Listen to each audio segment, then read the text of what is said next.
سلطان صلاح الدین Ayubi Islamic history کے ایک شاندار کردار تھے۔ یہ جوانی میں مصر اور شام کے حکمران بنے تھے۔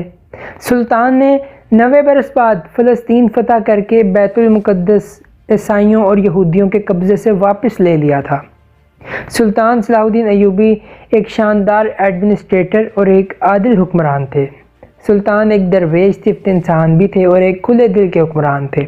آپ اس کا اندازہ صرف اس بات سے لگا لیں کہ 55 سال کی عمر میں جب ان کا انتقال ہوا تو وہ صرف 47 درہم کے مالک تھے۔ ان کی تدفین کے لیے تابوت اور کفن دمشق کے ایک قاضی نے دیے تھے۔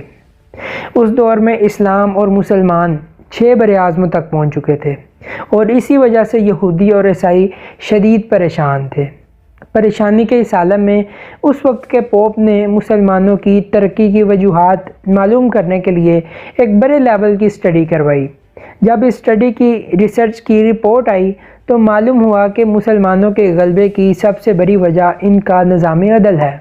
یہ لوگ نبی اکرم صلی اللہ علیہ وسلم کی اس حدیث پر عمل کرتے ہیں جس میں آپ صلی اللہ علیہ وآلہ وسلم نے فرمایا تھا کہ اگر فاطمہ بنت محمد بھی چوری کرتی تو خدا کی قسم میں ان کا ہاتھ بھی کاٹ دیتا، اور تم سے پہلے والی قومیں اس لیے برباد ہوئیں کہ جب ان کے اعلیٰ طبقے کا کوئی شخص چوری کرتا تھا تو اسے چھوڑ دیا جاتا تھا، اور جب یہ جرم کسی عام شہری سے سرزد ہو جاتا تھا تو اسے پوری سزا دی جاتی تھی۔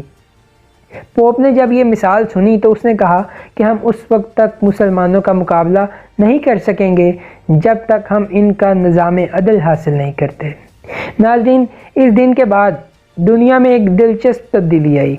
یورپی اقوام نے قانون اور عدالت کے سامنے بادشاہ اور عوام دونوں کو برابر کر دیا، اور ہم یورپی اقوام کا وہ نظام اپنے ممالک میں لے آئے جس میں ایک طبقہ قانون سے مکمل طور پر آزاد تھا اور عام شہری قانون کا سب سے بڑا شکار تھا۔